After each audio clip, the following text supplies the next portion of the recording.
This podcast is part of the Big Heads Media Podcast Network. Go to bigheadsmedia.com for more great podcasts. Hello, and welcome to Body Count, the podcast where we believe history doesn't repeat itself. It rhymes, and a proud member of the Big Heads Podcast Network. We are here to show you don't hate history, just hate the way it was taught to you. Only rule when we choose a topic, someone or a lot of someone's is, as usually the case, died. We give you the series of events in a narrative fashion, and by the end, correlate said story with current events. Now, I'm not PBS, Ken Burns, or Dan Carlin. If you want a Hoover-esque Just the Facts, Ma'am history podcast, we are not going to be for you, i.e., there will be analysis opinions, and this is not a lecture. My opinions are my own. Know that I hold my co-hosts verbally hostage. Direct your hate at me where it belongs, folks. It said tragedy plus time equals comedy. Now we giggle at some occasionally rough subject matter. We are not actively trying to offend anyone. You've been duly warned. If you're okay with all of those things, I am your host, Jessica Manor, and I'm joined today by my guest. That's right, folks. And my co-host, Bethany. Go ahead and introduce yourself. You're the uninteresting one in this. I know. I'm not special. I'm always here. It's Bethany Skelton. Hello, everyone. I'm excited about our guest, so we'll definitely get into him. Yes. And now, Richard, if you would introduce yourself to our listening audience. Yes, many thanks for this. It's great to talk about this. So, yeah, I've been publishing books since 2007. I kicked off with John Donne and Murder After Death, about British anatomy in the time of Shakespeare and Charles II. The new ones at the moment are Fairies, A Dangerous History, which is much more Halloween fodder than you might think. Late 17th century in Cumbria, Britain. 4 people, I think it was supposed to have been scared to death by fairies or killed by fairies. The old school fairies were pretty tough.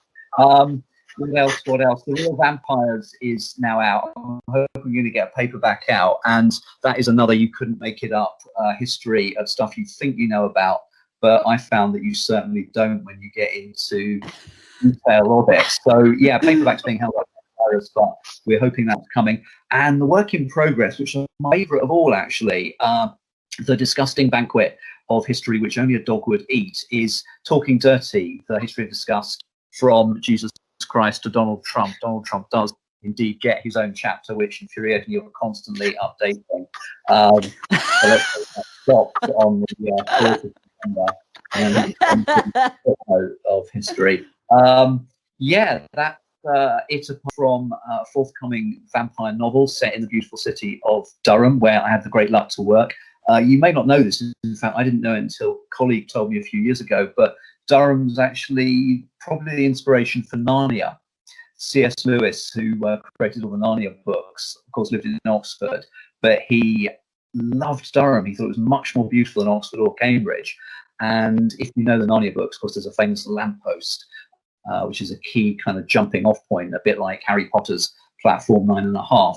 And I have seen that lamppost. I've passed it many times on the beautiful Durham riverbanks. So yeah, I wanted to write a book which did justice to Durham and said something new about vampires. The Soul of the Vampire is out soon. And if you want something completely different and not at all disgusting, that even my mother could read and who over very happily, I very weirdly wrote a children's book a few years ago. Oh, you're already Hunters, which is set on the beautiful rock. You're already leaps and bounds ahead of our other guests. I can tell you that. Oh, gosh. So many books. Thank you. I'm sure you say that to all the guests, but thank you. No, I mean it this time. I'm going to offend so many of our previous ones. Already, I'm far more entertained. What a body of work that you are working on. I can't wait to read them all, having read what we're going to talk about today. So, let's get about... God bless Bethany. She has not, but we've got her reading, so that is a step in the right direction. Mm-hmm. Yes. You know, you just latch on to Seuss and you work your way up. There's a lot to read. There is indeed. So What are we actually talking about today? Well, it's a story. It begins, as far as we know, in ancient Rome around 25 AD. So Christ is busy trotting about trying to send his message of universal love out. And in the Roman gladiatorial amphitheatre, there isn't much universal love, as you've probably seen from the film repeats. The losing gladiator, and as if he wasn't having enough of a bad day, someone rushes over to him and is leaning over the wounded body, which is pouring blood pretty substantially, leaning over it in rather an odd sort of posture and thinking, this doesn't look like the man's coach, trainer, doctor, whatever it might be. Indeed, it's not. It's an epileptic patient who is drinking blood directly from the wound. This being a remedy of the period. We hear one commentator talking about how epileptics were wont to drink from wounded gladiators as from living cups. And things go mercifully quiet after that for quite a few centuries. But in the 12th century, in Britain and in parts of Europe, have sometimes very pious characters. Roger Bacon, early kind of father of science in Oxford, a character called Arnold de Villanova in Spain, and even Saint Albertus Magnus, apparently, distilling blood in monastic settings and producing what they claim is the elixir vitae, it's elixir of life from distilled blood. I have distilled blood. We can get onto that if you want. I have to do it for a television program. Recommend not doing it. But this was supposed to raise the nearly dead from their sickness, allegedly. And I think there's no accident that this was, at that time, of course, before the Reformation, this was a very Catholic world. And I believe if you're going to tell people that you're drinking the blood of your God, then you're going to encourage that kind of behavior. It got much worse as time went on. So, the prelude, really, to the whole thing. So please stop me and ask some questions. But it's actually not a medieval film. The reaction of a lot of people, which is understandable, is to say in medieval times they did disgusting, unimaginable things. But no, in medieval times they barely got started, and there's far worse to come. They nothing like toasting at dinner time. This is Gladiator John's blood. May he rest in peace and bring us rain. Cheers. Well, if you have epilepsy, I take that as a gift so far, is what I've learned from our story. Well done. God, straight out of the gate, I thought I was going to have so many sarcastic comments to make, but I'm a little bit, I am just content to listen. That is incredible. Oh, wow. Okay, we'll push on into the phase where it really gets going. And it's the 15th century. There's a desire for pitch, for medicine, pitch as in stuff you get out of pine trees and so on. And they believe that pitch was used, rightly or wrongly, to embalm Egyptian mummies. So next thing you know, they're smuggling, unearthing, illegally plundering Egyptian mummies from mummy pits, pyramids, and so on, and sometimes getting into trouble for it. But by Shakespeare's time, they're pulling out vast amounts of these mummies and smuggling them back to Europe, to Britain. The French Emperor Francis I, early 16th century, carried a mummy around with him in his purse, never fearing an accident if he had some of this by him. The reason for this being that, of course, everyone rode horses, and the biggest danger probably to most people was a fall from a horse. And mummy was the key treatment for wounds, bruises, hemorrhaging. It was probably used powder. If you imagine an Egyptian mummy, it's not really like chewing a fresh corpse. It's a bit distant from the most visceral kind of cannibalism. And for this reason, it's probably quite brittle, fragile, friable. So you can powder it up quite easily. And I've been studying this for quite a long time when I was trying to have a bit of time off sitting in the jacuzzi in lovely health runway used in Durham. And I got talking to an Egyptian guy, in fact, who was a pathologist. He was not time off because he came to Durham only to be completely on call for incidents of violence or accidents. They totally interested in the and as I did, I was incorrigible about this. I told the poor guy about my research in Cooper Tony Nice evening, and he said to me, "Oh, right, okay. So powdered mummy, powdered blood, powdered moss of the skull, which we can come to in detail, were all put on wounds." And he immediately said, "Well, yeah, any powder stimulates the coagulation mechanism." And he remembered when he was a kid in Egypt, it was relatively traditional medicine when he was back there. His mother treated his brother, who had a very bad cut on his head at one point, just by putting powdered coffee on it. And it worked. Whether it inspired him to become a forensic pathologist or not, I don't know. But this was the first and last treatment, Egyptian mummy, the first and last treatment of all our practitioners for wounds and bruises. This was the words of Ambroise Paré, who was probably the biggest royal surgeon in France into the late 16th century, again, time of Shakespeare. And yeah, it went on like this until the Egyptians got particularly uppity and clamped down on the trade in the late 17th century. Yes. And at this point, the desire for mummies got so insatiable. There were three other sources, broadly. One was the body of people who were drowned in sandstorms. And this apparently happened quite a lot. You were trading across the desert with your camels and your caravan of goods and what have you, and suddenly this sandstorm blows out of nowhere, and you're just custard, but you die in a very nice, sort of convenient, dry, clean fashion for the medics to come and pick you up and send you off to the apothecary. The other source, incredibly, was Grunch Mummies, what's called Grunch Mummies. And I hadn't heard of them until I got onto them in this connection from the Canary Islands. And it's been a long puzzle. I mean, I don't think I've got a definitive answer on this, but a long puzzle where the Grunch people who made these impressive mummies came from. One recent answer has been North Africa, which would make sense with the mummification culture of Egypt. So, yeah, they started plundering Grunch mummies. So, again, you've got the founders of Great White Civilization eating as many North Africans as they can get their hands on. And when they can't get their hands on in Egypt, the Egyptians just say, well, look, they want this stuff. What can we do? So they mix up, allegedly, and bake up in little backstreet alleyways, counterfeit mummy. And they get any sort of head, leopard, beggar, camel they can get their hands on and bake it up with their noses sort of wrinkling away. This is what they want. They'll pay for it. And late on in the whole story, in the 18th century, when Britain and Europe began to recoil against this and defend itself against this disgusting past, one of the incredible things they came up with, and having studied the kind of history of anti-Semitism, I can believe this, unfortunately, was that the Jews were the ones that introduced the whole thing and used to make the counterfeit mummy.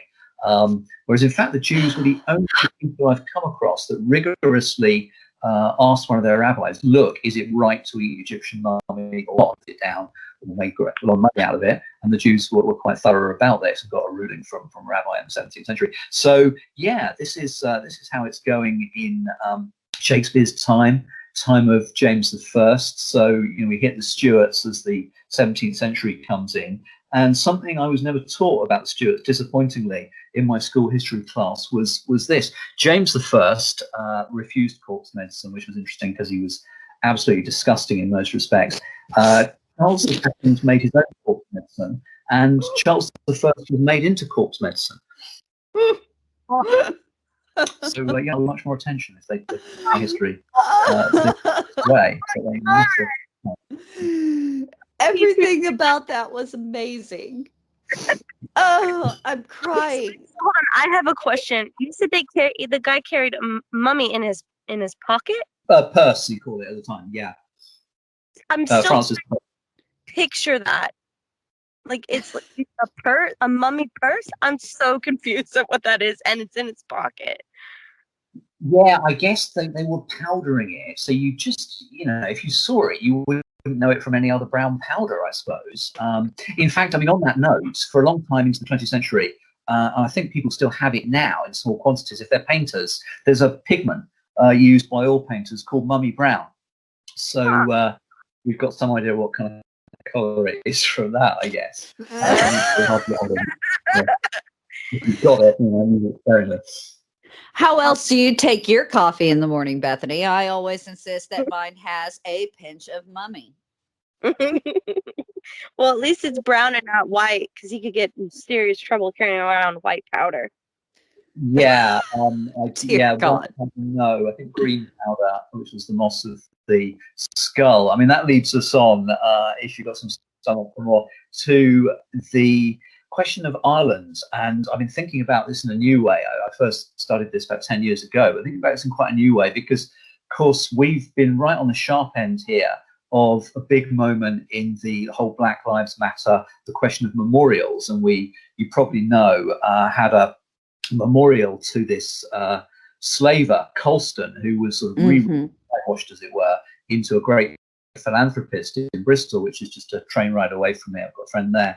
And suddenly you're seeing all over the news, all over Twitter, people hauling the statue into the river. And it was a real moment where you don't ask politely, you don't sign petitions, you just do it. And once it's done, let them try on doing it. So this made me think much more differently of the situation in Ireland. The British, well, the English really, I suppose, mainly, had been massacring, fighting, subduing, whatever you want to call it, the Irish since about the 10th century. And in Elizabeth's time, just around the time Shakespeare was toddling about, having profound thoughts at the age of 3, you've got a character called Sir Humphrey Gilbert, which will probably ring a bell with you, because he's now, again, is a whitewash into the great discoverer of Newfoundland, and you can see a grand monument to him in Plymouth here, but also in Newfoundland. And Gilbert was known rather differently by the Irish in the 1560s. He went out to subdue, conquer so-called rebels, and he had a tent in the field. Any supplicants, Irish, dared to ask for this or that to the tent, walked along a kind of rockery path, which was composed on either side, if you imagine kind of rocks with about a 2-foot gap in between them going up to the tent, composed of human heads cut off that day of the so-called rebels. And his policy was what would now be known as war crimes. He would simply slaughter everybody in a given locality, men, women and children, and burn as much as possible of the property so that any concealed rebels would not be able to feed themselves, get fed, get sheltered, etc. So come the early 17th century, Gilbert's dead, in fact died, of course, in a naval accident. You've got Francis Bacon, the great father of modern science, recounting a recipe. And I'll give you the recipe if I can just divert for a moment, because it's one of my favourite. There's a lot to choose from. But there was a recipe at the time which reminds us that, again, the savages were lurking about in grand houses in Europe and Britain a lot of the time. And this was the sympathetic ointment. This was the quite widespread belief held by Sir Walter Raleigh, a guy called Sir Kenelm Digby, who's a big figure in science in Charles II's time, that if you cut yourself with a sword, a scythe, a knife, whatever, by accident or in combat, you did not treat the wound. You left the wound alone completely, but you treated the weapon, tool, implement that had caused the injury. And for this, you needed quite a tricky and expensive ointment, which Bacon outlines in the later time of Shakespeare. And it went like this. You wanted the moss of a human skull, various other arcane bits and pieces, but best of all, you wanted the fat of 2 bears killed in the act of generation. Arcane 17th century. Bears, not just 2 bears that are actually having Congress, but 2 bears that are actually in the act of veneration. According to Renaissance medical theory, this meant, this was a great one way before the era of Vogel, Cosmopolitan, liberated people, it meant it had to be mutual orgasm. This was actually believed.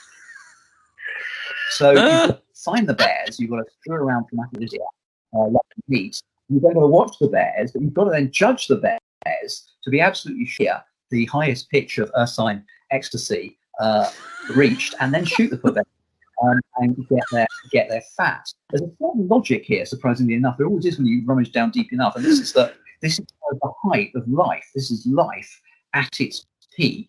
You grab it, distill it, rub it on the weapon that the poor person's been cut with, and miraculously they're cured. There's one theory that obviously this didn't actually work in the sense that they thought, but because no surgeon touched your wound with his eminently filthy paws, you were more likely not to die of blood poisoning. So they got some idea that it worked for the wrong reason. Well, Bacon's chewing this over and saying, I'm not sure this works, but if you want a skull with moss on it, there's heaps of slain bodies lying about over in Ireland, which of course there were, because Gilbert had been slaughtering them, and there was perhaps literally no one left to bury people. So Ireland, it certainly does, I think, like Wales, have a certain climate. It's very green. You can imagine it being very mossy. It rains a lot, has a shade of green you don't see in England. And by the 17th century, they're coming back with skulls with moss on. And even in the time of Dr. Johnson, as they're turning against corpse medicine, time of Johnson's Dictionary, 1750, you can still see whole skulls with the moss on in London chemists. The idea being that you're looking at anything right. I'm getting the real article here. I'm not being given some dodgy moss they just got off a wall. And you would find these and various things. Well, this went on until at least 1770, sometime into the era of George III, to the extent that Britain was shipping over moss-clad skulls for its own use and then exporting them on to Germany, big user of this. Tax, 1 shilling per head. This being the only time you get front page news on an Irish newspaper. They were quite animated when they learned about this. Oh my God. The primary source research that you must do for all of this is just I am literally speechless. I have never enjoyed an episode of anything we've talked about more. This is fascinating, but it's also absolutely fantastic. I cannot stop laughing. I'm highly disturbed in all the right ways. Thank you. Thanks. So what disgusting things haven't we talked about? And Still yeah, processing. I'm crying. Here's somebody with our blade, but not actually their wound. Yeah, no, it's a good one. I mean, when you're talking about these savages of the New World, you know, you've got this kind of eminently savage, magical medicine going on in Britain. I mean, apparently Freud found a case of it in his time that occurred in England, where a woman ran a nail into her foot, insisted to her daughter that you don't touch the wound, but got the nail out and had it treated with some, promptly died of blood poisoning a little while later. And this sort of brings us on to something perhaps we'll get to talk about at the end of the period, which is that this didn't go away in a hurry. Once the educated, they were going to detest it and abhor it. They didn't offer all people, about 90% of the population, anything else, and so it really carried on kind of thing. But yeah, the secret history of fat is another good one. It seems that there might be something in human fat which does actually treat wounds and sores, because it has been used in what's called folk medicine in South America. But in Europe, you get it off the executioner a lot of the time. He had access to all the body parts of the felons he executed, which was quite a large number. Seems to have been particularly large in Germany. And he seems to have had success in saving people's limbs. They were due for amputation. They had gangrene, they had sores and all sorts, by using bandages which were probably soaked in human fat. And in 1601, the then Dutch, it's now Belgium, but the then Dutch city of Ostend was embarked on what turned out to be the longest siege in history. The Dutch were besieged by the Spanish. It was an atrocious ending when it all closed down in 1604, I think it was. But in the early days, October 1601, the Dutch managed to lure the Spanish, who at this time, of course, were the most powerful nation in the world, to a point where they could shoot them all down. So they ran over the walls to plunder the corpses, like you did, so standard operating practice in the period, of any kind of valuables, guns, gloves, anything expensive. But they also came back, the surgeons in the town came back sort of haltingly with great wobbling jellied sacks containing the fat of the Spanish soldiers. And this was a kind of poetic justice that you couldn't make up again, because they were besieged by the most powerful nation on earth, turned out to be very long and grim, and human fat was a key treatment for wounds in the period. This story runs on to the early 17th century, where you've got women being advised to use human fat mixed up with beeswax and turpentine as cosmetics, particularly useful for your discerning beauty routine at the time, because of course you'd got smallpox ravaging people, and Elizabeth I was supposed to have had pits on her face from smallpox. Where does it go from there? You've got a character called John Keogh in Ireland, Southern Ireland, and he was a priest, the cannibal priest, as I've dubbed him, advising you, frankly, to take just about any possible part of the human body as medicine: pulverized brain, human heart. For flatulence, you should wear gloves made of human skin. You should scrape out matter from the chamber pot, the dung of infants dropped into your ears, eyes, urine swallowed, and I don't know what else. He was also a big one for cosmetics made of human fat.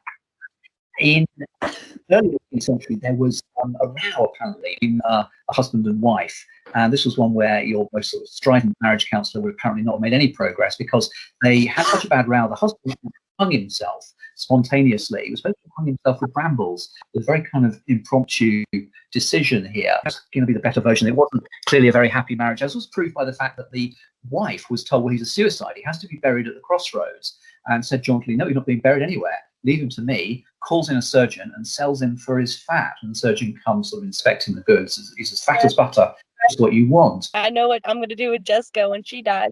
I'm just going to make some money off.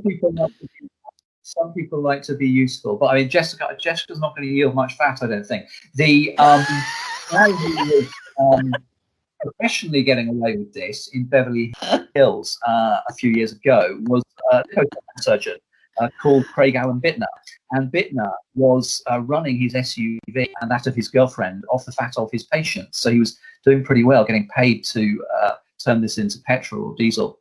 Apparently it does work, but he was in violation of human tissue laws, of course, and scampered off in South America, which was apt because this story ends or doesn't end in Peru and Bolivia.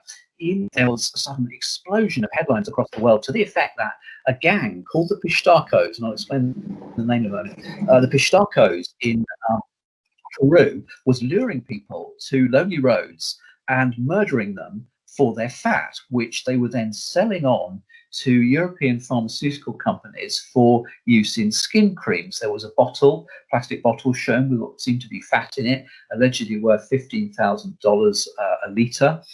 And this story got everyone very excited. The part of the police to cover up their own shortcomings revealed to the world what is still now current in the Andes in Bolivia and Peru. The Pistaco is a bogeyman, if you like, really, to put it as simply as possible. He's a vampire that kills you by stealing your fat. So they knew what they were talking about when they played on very powerful local demon here. The irony is that there's a pretty strong case by anthropologists made that the Pistaco comes from the early contact of the South Americans with the Spanish, who, as you perhaps know, are accused of a massive genocide in the 16th century. And they were believed to murder the native inhabitants for their fat to use on their sores and wounds. And this is supposed to be given rise to the myth of the Pistaco that would kill you for your fat for all sorts of chemical and industrial purposes.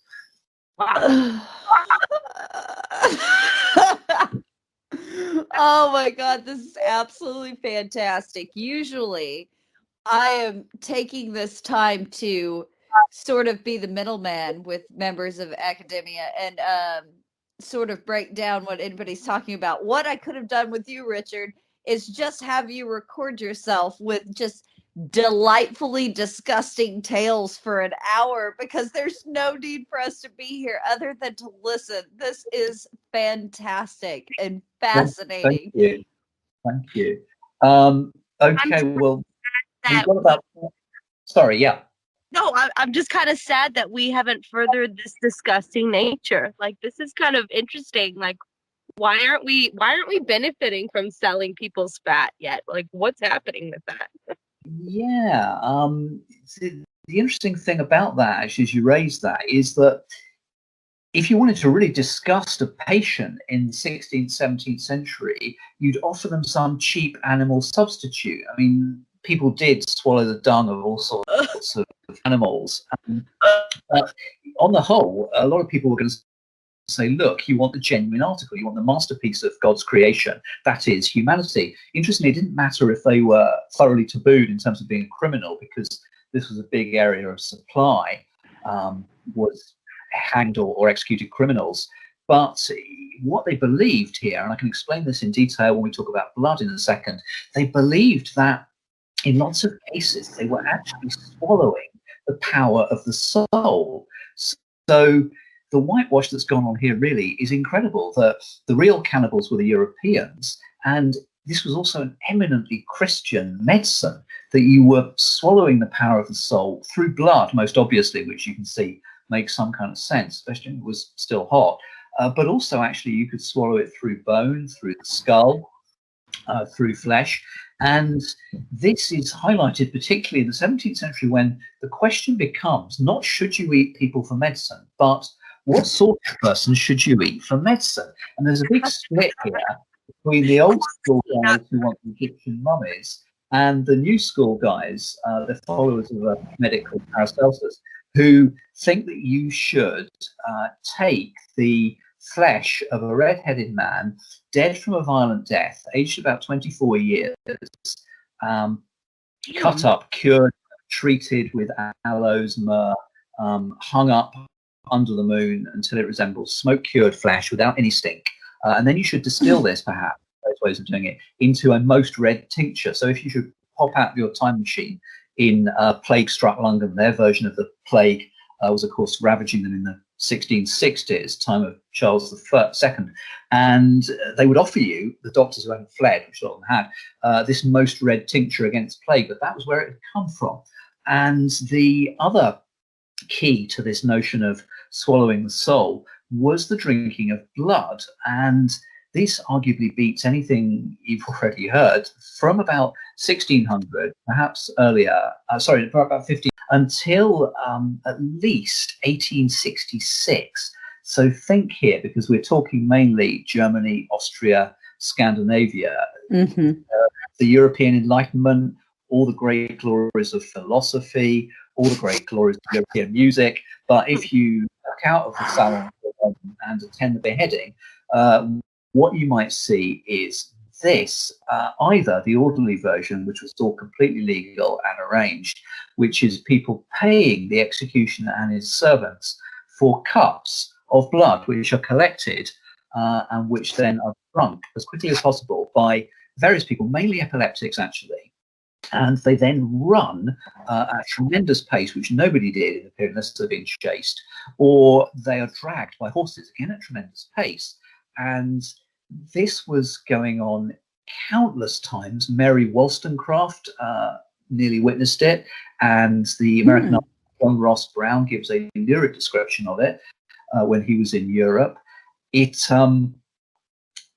involved the idea that you were circulating this blood, i.e. the spirits of the soul, so we get the soul again, around your own body. And this, I believe, was one reason why they were absolutely pelting along at huge speed in an era where people didn't really like to walk if they could help it, never mind run.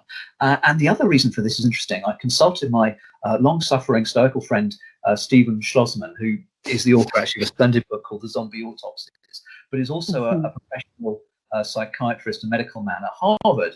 And Stephen always admitted that his day was greatly brightened by crazy questions like this about corpse medicine and vampires. He explains to me that one reason why they would run very fast was because if you drink blood, depending on how much and your size and so forth, you get iron toxicity, which runs along the spectrum from confusion, convulsions to death. And so, you were trying to burn off this shot of concentrated energy.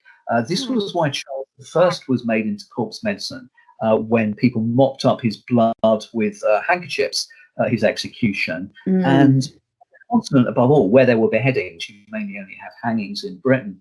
This went on and on and on. It was allowed in Germany, but you would sometimes see in Germany or Austria somebody simply run up, grab the corpse, and drink the blood from the trunk to avoid paying the executioner. In Denmark, Hans Christian Andersen saw it. Also in Denmark, late 19th century, 2 teenage girls. Parents, sit up here if you're worried about what your teenage daughters are drinking. There's much worse things than vodka, because this pair ran up, grabbed blood with cups from the neck of the felon, and drank it before they were hauled off by the police. He said, "Hey, what are you playing at?"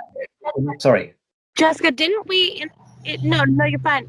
You keep talking about eating of the soul in different body parts. We were discussing that with Anne Saunders with the shipwreck of the Mary Frances and how they were eating each other. And what didn't we talk about a certain body part they claimed had the soul? I feel like we've had that.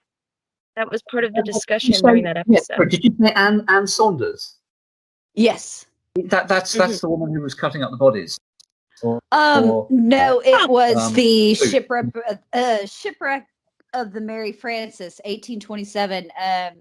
She had a delightful little tale in which she told about how essentially the crew and passengers engaged in cannibalism to survive, midwinter in the Atlantic. But no, it wasn't discussed in that, Bethany. It goes back to further episodes. But yes, it's a fun little story. No, I've seen that actually. Yeah, it's interesting that in fact you talk about cannibalism on shipwrecks, and a lot of the time they're drinking blood.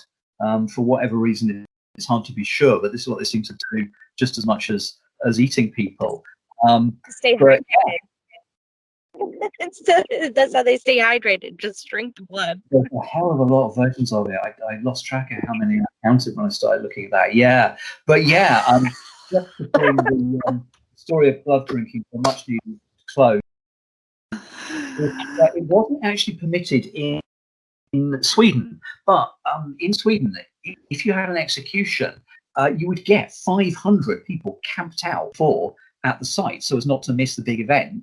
And they would have soldiers stationed to stop them trying to drink the blood or get the blood for magical purposes. And this really hit me when we're talking about who were the real savages in the late 19th century, as Britain was busy going out trying to civilize the globe. The soldiers kept everyone away from the head and the blood as they fell. They ploughed earth all over the blood. And the people in the front of the crowd, I mean, there were often serious injuries when you crashed forward to try and get the blood. The people at the front fell down to their knees and crammed the blood-soaked earth into their mouths, just in case you any doubt about who the savages were. I suppose the great Aryans, as they were later been said by the Nazis of Scandinavia. Please, sir, can I have some more? Oh God, this is fantastic! I'm absolutely just on cloud nine for me. We've hit a new high. Oh my gosh, this is fascinating. Honestly, I could sit here the rest of the evening and just let you talk. This is fantastic. Be happy to do another. I should perhaps justify what I was saying about Charles II's own corpse medicine after his fight into it a few years before. And Charles II paid allegedly £6,000 in restoration value, which was a hell of a lot of money, for the recipe for what was called, first of all, Spirit of Skull. And it was made by a guy called Goddard. He was a big chemist of the Cromwellian period. And by buying this recipe, he made this he was quite a keen amateur scientist, Charles. He achieved a curious transfer of intellectual ownership, or in fact, kind of snobbish ownership, as being Britain in the 17th century. So everyone wanted the King's Drops, as it now became called. It had various ingredients. One was hartshorn, which interestingly is a key thing, of course, in smelling salts. So you can see how this would perhaps kind of jolt you up. At any rate, he distilled human skull for his own uses. All sorts of other aristocrats, gentry were keen to get hold of it if they could. A woman called Lady Anne Dormer was taking it with hot chocolate for depression around this time. And it ran on into the 18th century. Late 17th, Mary II was given it on her deathbed. and it was very much a deathbed cure. And what this sums up really is the worst kind of excesses of hypocrisy and whitewashing in medical history, because on his, well, he died over kind of 5 days, I think it took. He said in his very elegant restoration fashion, "I apologize for being such an unconscionably long time of dying." And the first sign he got, being very sick in February 5, he rushed for the King's Drops, just as somebody else would take paracetamol, echinacea. When he was on his deathbed, physicians, of course, were desperate to save the guy's life for various reasons, and they gave him huge doses again of the King's Drops. When you get into the 18th, 19th, 20th centuries, this becomes the nadir of superstitious backward medicine, and yet you completely forget the fact that this was his stuff he made himself, took as a medicine of choice, and he becomes a victim of these kind of insane, superstitious, backward physicians. This is, I love it so much. This is why I encourage everyone to go. You may not be a reader and you think maybe that this isn't for you, but if you've ever needed to purchase a book in your life, I suggest that it be this one. It's absolute treat. Oh my goodness, this is amazing. As a neutral commentator, I'm going to agree with that. Not biased at all. Yeah, I can have a few more tempting tidbits if we've got a few more minutes. Absolutely. I'm not here to stop you. Go on. Yeah, well, now my forensic pathologist friend gave me some insight into that. The other insight I got was from the King's Drops, which was not only used by Charles II and various kind of elite patients for medicine, but it was used by a guy called Chiffinch. Now, Chiffinch was basically this kind of super close private secretary to Charles II. So broadly in historical terms, you think kind of Hitler and Martin Bormann in terms of the guy that had total access and some degree control. There's a parallel in British politics at the moment, which is really nagging me. I suddenly cannot quite remember the name of the guy that would be the right-hand man of Boris Johnson, who probably couldn't do his job or button his own trousers without him. But anyway, getting back to Chiffinch, he would use the drops to spike his wife. Because he was basically a spy for Charles II, and they're sitting sort of jovially drinking. Chiffinch is getting them drunker and drunker than you can possibly imagine, and spying out all their secrets as they get indiscreet. Well, there was a guy called Roger North in this period who was a lawyer. I left an autobiography, and he said his worst memory ever of being drunk, and this was days when people could drink a lot. Your idea of being on the wagon in this period was to drink just a bottle of port, as in one bottle yourself. Anyway, his memory of this was he was at Windsor, and Chiffinch spiked his wine with some of the King's Drops, and he went out into the park, fell down under a bush, and couldn't remember anything for about 5 hours. His brother came to him laughing later on, saying, "We found you insensible," and he had to take his word. I have no idea what happened. So did it work? Well, if you took it with alcohol, it had a very powerful effect. And in these days, you didn't swallow much without alcohol because you didn't dare drink water. Same. I would love to say that is the reason and the impetus behind my own drinking, but as we know, it's not. However, I am going to adopt this, into my own worldview. Taste it. Enjoy it, listeners. It's a gift from us to you. Give you the recipe later on if you like. Yeah, I mean, talking of recipes, perhaps a little glance. I don't know if you can still find the clip, but as I was saying a little while ago, don't ever write a book on corpse medicine and seclusion into the glare of the television camera.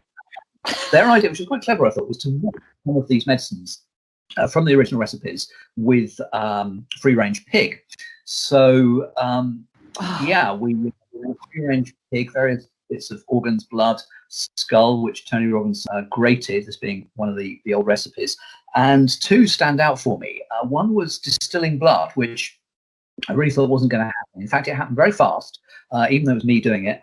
And it looked perfectly clear, like water, once you distilled it for a few minutes. But it stank absolutely foully. The other one was something which I'd named cerebral pâté. And there was eminent eminent scientist, who was a friend of Robert Boyle, 17th century, time of the Civil War. He came up with a recipe for epilepsy, which involved brains and then the pith, marrow, nerves, arteries, you name it, of the back. Again, probably on the basis that kind of all the spirits of the soul are going up through these columns, and this is very powerful. Anyway, we thought we'd make this cerebral pâté, so we got the remnants of the pig, which probably died of violent death after ranging free, so it's slightly and we mashed them up in a mixing bowl, and we actually learned something, because it wasn't much like pâté, it was much more like soup. Didn't taste it. The idea, you probably pay a lot of money for it in certain restaurants in Kensington. So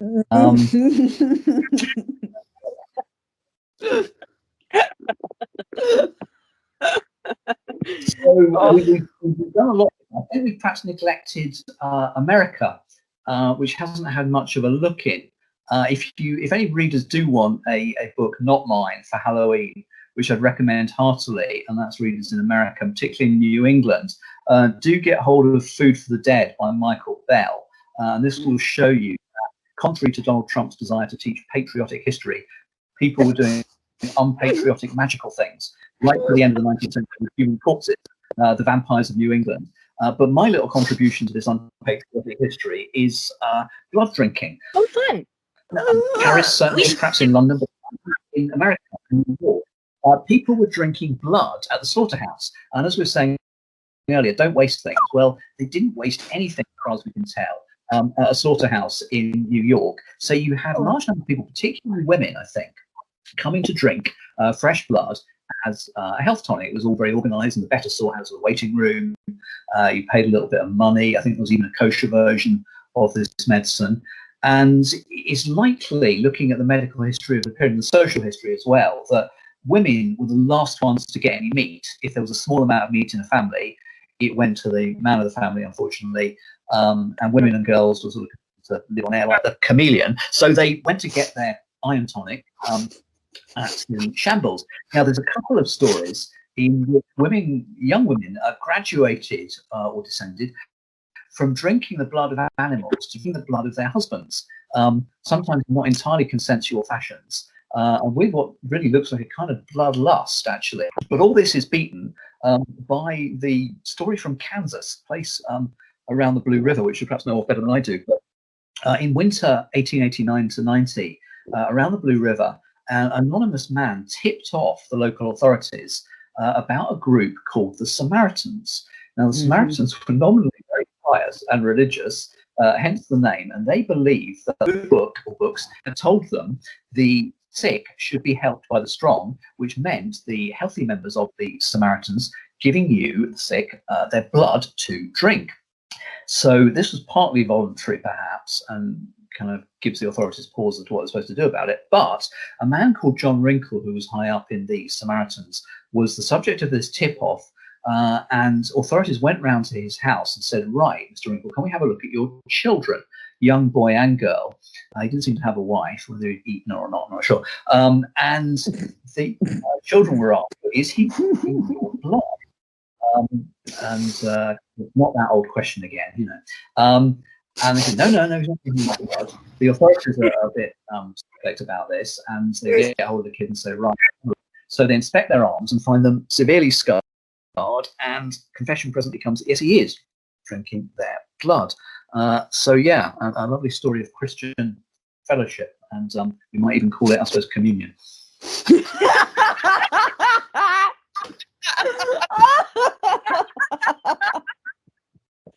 Oh my god. Oh, I've been crying the entire time. The way you tell it too, just so funny. It's so funny. It's Thank you. amazing. Very well done. You're a delight. Anytime you want to come on the show and just, regale us with such tale. Oh my goodness. That Gives was a whole wonderful. your first communion. Blood of the Christ. Sure it is. I haven't thought of it that way. It can make a hell of a mess of your communion dress, I'd imagine, as well. Yeah. It truly is the blood of Christ. Yeah. Oh. Yeah. Oh, I'm so sorry, audience. I'm completely checked out on hosting this show. I've just been listening and laughing. I'm the worst host of a podcast ever. Well, Oh, we could start blood drinking games. Fun. Right. Yeah, it has happened, I think. But no, it's been tremendous fun. Oh, I was to say, but I suppose medieval. It really is quite hard to. It wasn't medieval. It was going on right at the height of what we consider the great age of it. Donne, Johnson, Sidney, Elizabeth, and then right at the. So I mean, we've touched on Francis Bacon. A bit skeptical about some of it, but even to the time of Charles II, you've got Newton's laws being formulated. Robert Boyle is the father of chemistry. A guy called Thomas Willis is the father of neuroscience, and there's these beautiful books about the brain, where the brain is illustrated by Christopher Wren, the architect. Is probably at its height actually at that period, rather than the medieval period. And Robert Boyle, certainly, in company with John Locke, the philosopher, who was also a doctor, was busy distilling blood in great quantities and acting as a doctor. He was prescribing this. In little detail again, if you get popped out of your time machine, apart from trying to avoid, having human fat smeared on your face at Booth, or swallowing a most red tincture in the time of plague, the other thing to avoid was being treated by Robert Boyle or Thomas Willis. Robert Boyle was distilling up blood into medicine which he thought was a virtual lifesaver, and he would give it to very sick, kind of bedridden patients, usually the gentry, under another name, as he says, to disguise the fact they were actually swallowing blood, because some of these delicate women were getting a little bit more easily disgusted by this time. And Boyle also, his family was from Ireland. I think the family castle is still there now in Southern Ireland. It used to belong to the Raleghs. And he was a big aristocratic guy, the father of science and son of the Earl of Cork, who could get hold of moss of the skull from Ireland. And he had it given to him for a present. It was a key treatment against bleeding, as I think we've said. And another thing that was useful was nosebleeds. So with your question, does it work? Did it work? Well, you stick anything up your nose and thrust your head back, it might stop your nosebleed. So powdered moss of the skull was used for this.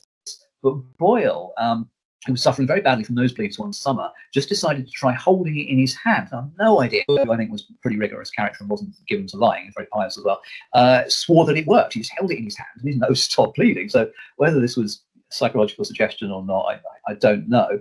But the other character to avoid at the time was Thomas Willis, who was not only a great kind of pioneer of study of the brain, anatomized hundreds of them probably, but also was the richest doctor in England. I mean, he bought the estate of, I think it was the old Duke of Buckinghamshire, was how successful he was. Willis would recommend for you all sorts of things, like swallowing your own urine warm in the morning, or hot chocolate with powdered skull for various complaints. And he was treating the gentry, and he treated, in fact, Archbishop Sheldon. You probably know this. You've ever seen Inspector Morse, Dark Secret Confession? Yeah. So there's a particularly gala episode which involves John Gielgud on form being the Chancellor or Vice Chancellor and Vice Chancellor. I think it's a lovely conversation with the poor American academic who's humble.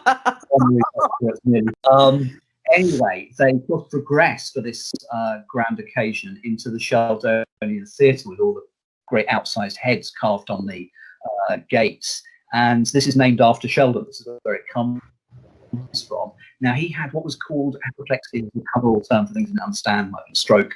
But he was treated by Willis. So, there's a very good chance that he was given tasty cannibal medicine as well in the period.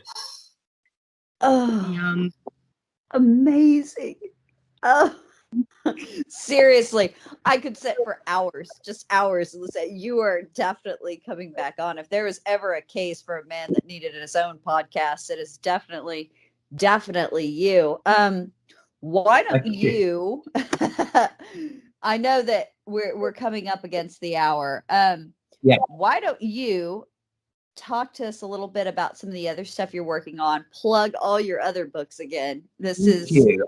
I'd love to. I'll try and be succinct. It's a lonely business writing, so it's great to talk about it. I'd love to come back. The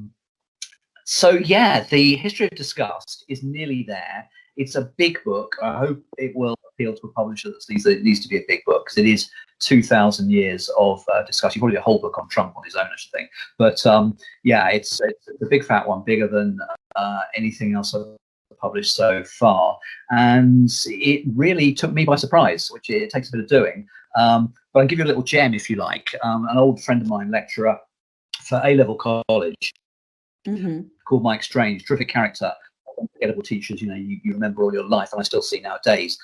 Mike is 83 and he's still busy writing his memoirs, and he's published the first volume called War Baby.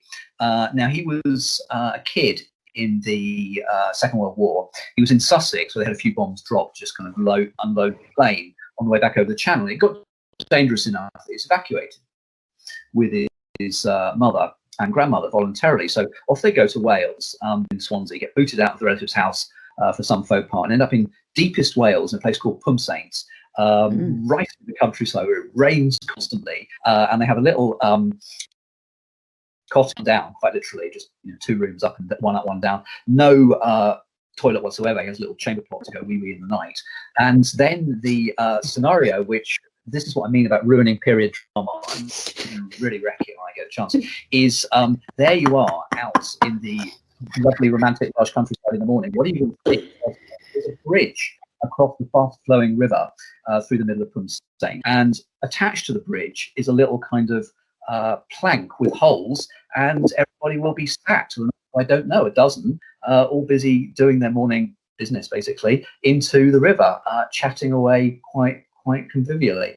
So this is one of those things you find out just by chance. It's up there with the best, but there's other little gems to beat that in the History of Disgust, and a whole chapter on toilets, method of modern squash. The other one that I think was better, actually, and if a publisher or an agent came to me tomorrow and said, write this for us, put a gun to my head and say, right, give me 4 months, I'll do it. And this is Ghosts. Mike is a kind of hinge for both of those subjects, because when I was just 20, Mike was a terrific teacher, because if you realize that you were bored, as in the class was bored when he was teaching sociology, you just stop and say, right, look, let's have a story. And he tells a story from his past. There was some crackers, and they're in his memoir now. But the best one ever, I suppose, was a poltergeist story. And he was beset, he and his young wife and his children, in fact, by a poltergeist for months on end. He was thrown out of bed. He had all sorts of utterly crazy things happen. And what's interesting is that even today, when you talk to Mike, he can still hardly believe it actually happened. But in fact, it fits hundreds of other cases I've come across. So I had in my head, get this too, if you start reading about ghosts and poltergeists, probably, the strange experience of information coming at you which you have no category to file into. This made me realize that we're absorbing information all the time, whether it's propaganda, politics, traffic coming at you, can you get across the road in time, etc., etc. And we do it without thinking about it because we're so good at it. But when something that's out of all your categories and defies the laws of physics hits you, wham, like a sledgehammer in the side of your head, it really hurts. It produces the main effects. One is to make people, and the other is to make people angry. So the whole kind of pseudo-skeptic, James Randi school of skepticism is part of this kind of angry response, because they don't like stuff they can't file away very easily. I had the same problem. It made my head hurt. I got my head around poltergeists, throwing things around, shooting pools of water around your house, starting fires, and making hammering noises from nowhere. I got my head around poltergeists by thinking, okay, this is a messed up kid, always at the center of this. If you move house, it doesn't help because the kid is carrying it with them. But it took me a lot longer to realize that actually it's also probably a ghost. And I sat there listening politely to a lot of people that told me about ghosts and didn't really listen. But I suppose to sum it up, having never come across this and having been told Mike's story, which, if you like, was kind of an invitation to believe in God, believe in the afterlife, and my father, in fact, had just died very young, a few months before. I didn't believe any of this. I sort of believed and not believed what Mike told me because he was so trustworthy for 20 odd years. Stumbled on poltergeist when I was expecting the real vampire. So you get a bit of that in there and a bit of that in Fairies. And I simply started reading up on it. Okay, I'll do the research. So you're reading this absolutely crazy stuff. It takes you over. You come out for lunch with your friend and colleague, and you sit down and say, "What are you doing? What are you researching? Have you ever heard of poltergeists?" And the friend goes, right, freezes up, sit you in silence for a minute or so, and then says, "Can we go inside?" They then tell you the most harrowing story of their life, being pursued by poltergeist across 18 months, 2 different houses. And when you get back home to Cardiff, I was in London at that point, you have a friend does the same thing to you. And you've known these people 7 years and 12 years, and they've gone through some heavy weather with you, but they've never breathed, whispered, hinted a word of perhaps the strangest experience of their lives. So the lesson here has been this is stuff hiding in plain sight. It's an open secret. I get these stories all the time. An hour on a train with somebody will do it. Stuck in Barcelona airport, as I was telling Jess last year, I got another.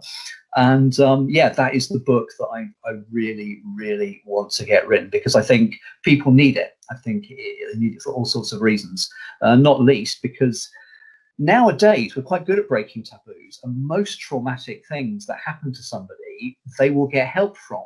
With a poltergeist or a ghost, they've got very, very good chance in the most enlightened environments, Britain, Europe, America, of getting abuse. That's what they'll get.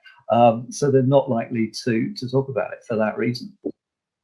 Sorry, that wasn't very No, it was very, oh my goodness, it's amazing. I'm very excited about this. I think you're absolutely correct.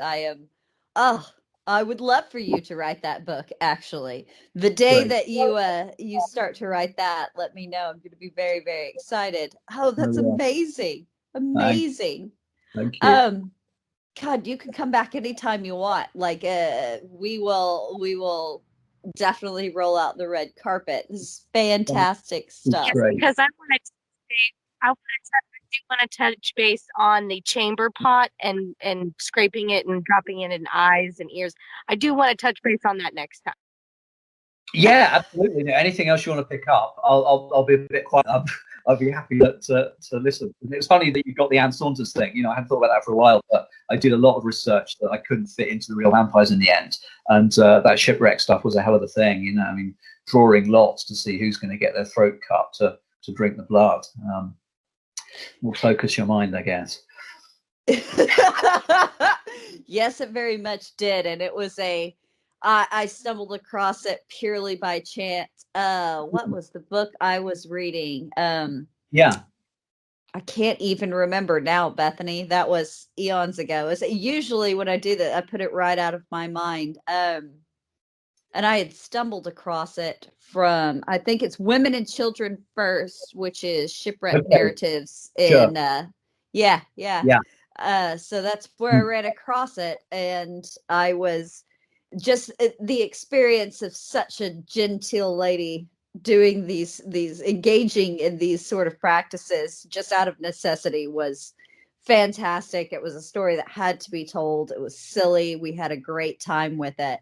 Gosh, thank you so much for coming on to our show. Thank you. It's the most fun. It's true. Thanks. Absolutely great time. Just because we've gone quite a bit over, and now I have plans to definitely have you back. Great. We're going to go ahead and wrap up this episode. So go ahead and tell people where they can follow you, find you, website plugs, anything like that. Great. Yeah, thanks. So it's at Dr. Sugg, where I do most motion, if you like, or just kind of, education is perhaps a lofty term for it, but I'm getting a knack of doing 2 minutes, 16-second longer ones. And I've got a website, which is Dr. Richard Sugg, press site there. A useful note, actually, because there's so many editions of Mummies, Cannibals and Vampires. Do yourself a favor and get the new one, because I think it is the best.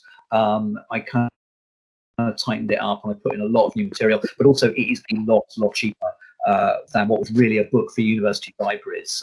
So you're talking about £34 for the second edition. Don't make that mistake. I don't think Amazon's quite as clear as it always will be, but do a bit of rummaging and you'll find the black cover, white lettering is, I think, £10. So lots more filthy nastiness for much less money to be had there. Also, if you want something strange and scary, but much more beautiful, I have to admit. Fairies is one of my favorite books. It's really enjoyed doing that. And I like the that you kind of follow this story all over the place, from medieval contacts through Shakespeare, through ecology protests, and also fairy poltergeists again. So yeah, that's a good one, I think, and very beautiful. And if you get into a bookshop, it's a bit of a luxury these days, but if you go to a bookshop, you can see the color pictures. Yeah, I'm afraid at the moment, I hope it's going to change quite soon, but Mummies, Cannibals and Vampires is only available on Amazon. That's the way it's worked out, but that's the spot for it. Yes, and go buy it. All of you that have your J stores, don't go rummaging library style. Go buy it, please. You will not regret it. It's one thing that you're going to come back to again and again when you're just bored and you need that impetus for, oh God, what horrible thing am I going to write for a podcast called Body Count? Well, that really gets you in the mood. And I think a lot of our listeners will definitely appreciate it. I have just had the best time. Sorry. I very seldom leave interview situations where I'm going, well, that was a treat. But in this case, I definitely am. Really quickly, Bethany, where do people find and follow you? Well, she might be a little biased because she is a little bit of a fan of yours to begin with, but she'll kill me. I know. Sorry, I had to Oh my God, you're gonna embarrass me. You're gonna call me out like straight up like that. I'm sorry, I couldn't resist. But you can find me on social media. What's that? There's no honor. Yes, exactly. That is primarily the problem. But I've always maintained she's a changeling anyway. So go ahead, Bethany. Where do we follow you? Okay, you can find me on Twitter at Bethany Skelton 5. That's number 5, and then on Instagram at Bethany RN24. Fantastic. And guys, you already know the spiel. You can follow the show at Body Count Pod on both Twitter and Instagram. BodyCountHistoryPod.com. It is a .com. Yes, it is a .com. Temporarily forgot where our website is. We've got changes coming up to that. As you guys know, you can find us on patreon.com/bodycount. We've got some interesting stuff cooking up there.